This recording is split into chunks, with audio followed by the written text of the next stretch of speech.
Would you agree with that statement, Brett, that it is Florida State or nothing?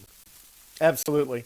And even then, when the first playoff rankings come out tomorrow, don't be shocked if Florida State is in the number 5 position and not number 4.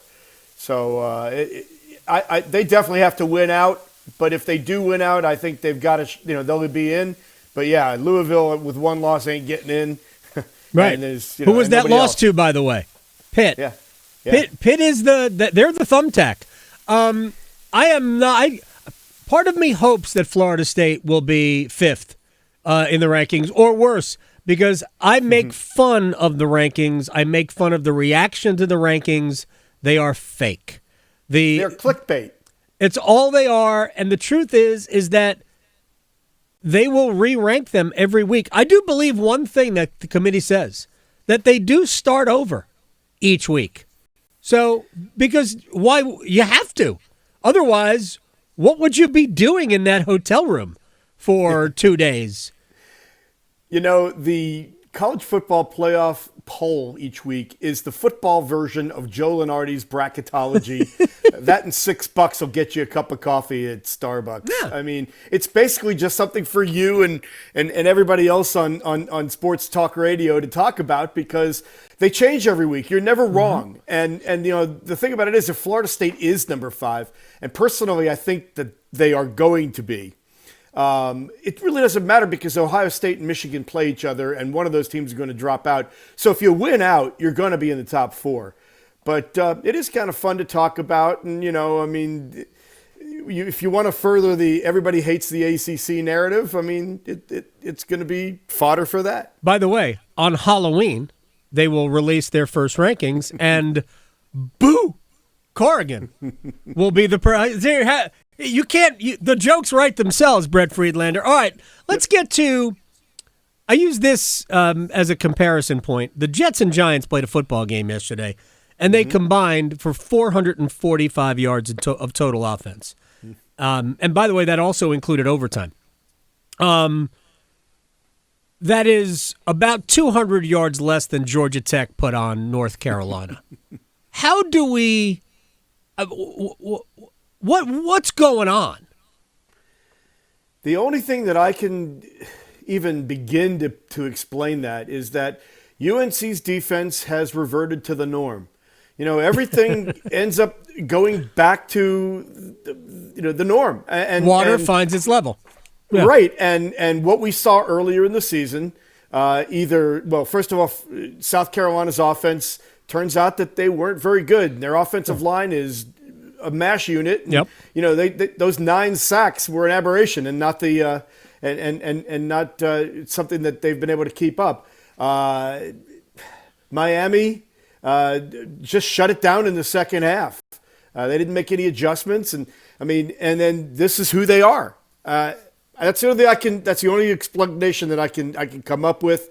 The poison cheese thing for Virginia. Okay, that made sense.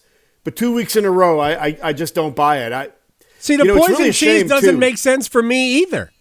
Yeah. You had a 10-point... It doesn't either, but at least it's an explanation. You had a 10-point lead in that game. 10-point lead on a team that was offensively... they weren't offensively inept, right? And they tried to give the game away by fumbling out of the end zone, and it was crazy. That's not the game you lose. I kind of understand Georgia Tech.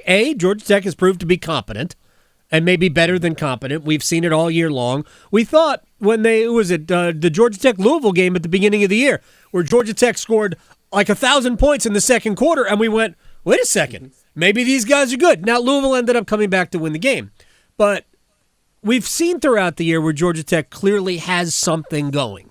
So Carolina losing their first game there, that wouldn't have been as surprising, but when you have an 11-point lead entering the fourth quarter and you have a Heisman Trophy candidate, although I have been... Not anymore. I don't think he was a Heisman Trophy candidate after the first several weeks when his numbers weren't great. Like at some point, the numbers have to compare to the other guys who are going to be fighting for the Heisman unless we're simply giving it to the best player on the best team. And we knew that wasn't going to be North Carolina. Well, he was getting there because when Tez Walker came back, he had those couple of games. Right. And if you're undefeated and you're in the playoff competition, then let's talk. But at this point, no. And that's the biggest tragedy of this whole thing, is that Mac Brown now has had 2 elite NFL, you could call them generational quarterbacks, back to back, and has wasted them. Yeah. Year 2. In year 2, right? The year 1 year was great. Oh, man. Next year's going to be amazing. First pick in the draft. And Sam Howell goes, 5th round? Whatever. I like Sam Howell. I don't think he's a starter in the NFL, but I think he can have a nice, long career as a backup. I think Drake May is the absolute truth when it comes to being an NFL quarterback. And I specifically asked Mac Brown and others the question, what is the responsibility when you have a Drake May over, and you know that this is the year? What is the responsibility? And they said all the right things. They're just not necessarily backing it up. And that's it is unfortunate. Brett Friedlander, ACC columnist, SaturdayRoad.com, joining us here. There is a phrase in all sports, don't let, one team beat you 2 times, right? So the Notre Dame loss for Duke has carried over and now has cost Duke 2 more. And this is, I know they won, they beat NC State after the Notre Dame game. But it's clear that Riley Leonard is not healthy, and they insist on playing him.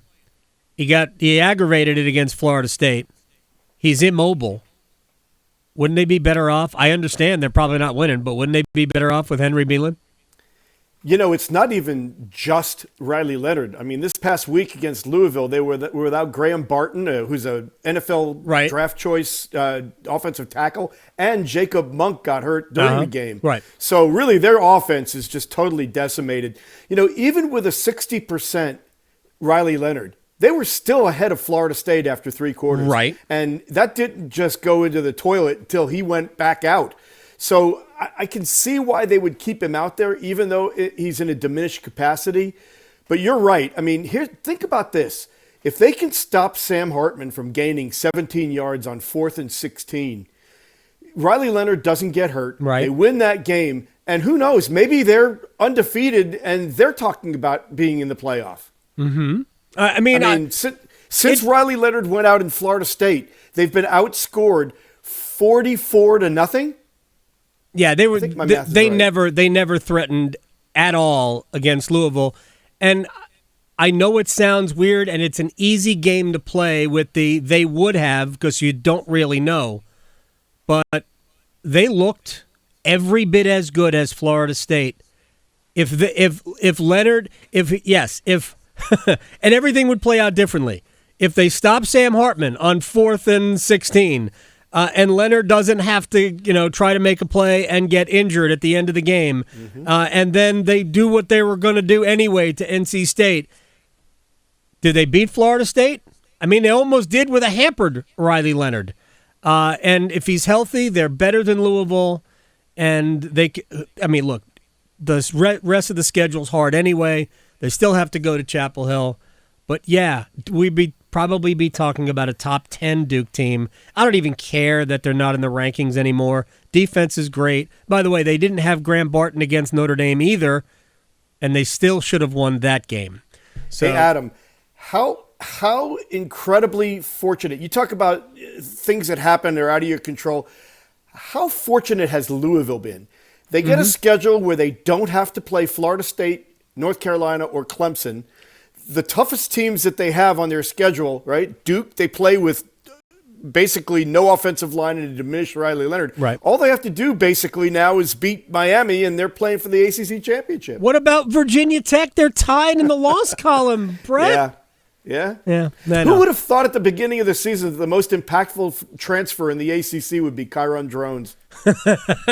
I never would have thought that because I don't know who he is, Brett. He's the Virginia Tech quarterback, my friend. Yeah. I'm glad I live here. Brett Friedlander, before I let you go, is Clemson going to finish under 500? There's a very good possibility that's going to happen because they play Notre Dame, they play South Carolina, which is not that great, but it's a rivalry game, and who knows? It's at South Carolina. And it's in Columbia and North Carolina. So all they had to do is lose those three. And the other thing is, and Georgia Tech. But here's the other thing too. They've got guys who are now in their fifth and sixth year who came back specifically to win a championship and to get to the playoff. At this point, what is to stop them from saying, hey, I'm not going to endanger my draft position any further. I'm shutting it down.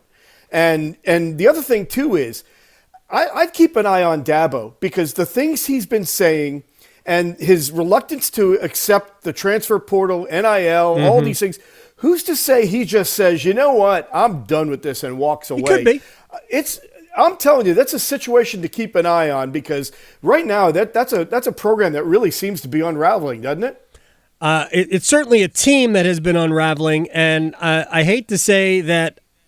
I mean, I didn't see this. I didn't see potentially 5-7, but I never bought in to their offense. No playmakers on the at wide out. An offensive line that's okay but not great. A quarterback that I didn't believe in. I understand that other people did, and people who follow recruiting and what Cade Klubnik really was when he was coming out of high school, that they like, no, he's much better than that. All right, I just hadn't seen it. I hadn't seen anything from Cade Klubnik that led me to believe that he was going to be able to elevate a mediocre set of offensive tools. And hey, especially since the one great game he had was against the worst defense in the country last year. Well, that is true. You, sir, are a gentleman. I appreciate your time, Brett. Anytime, Adam.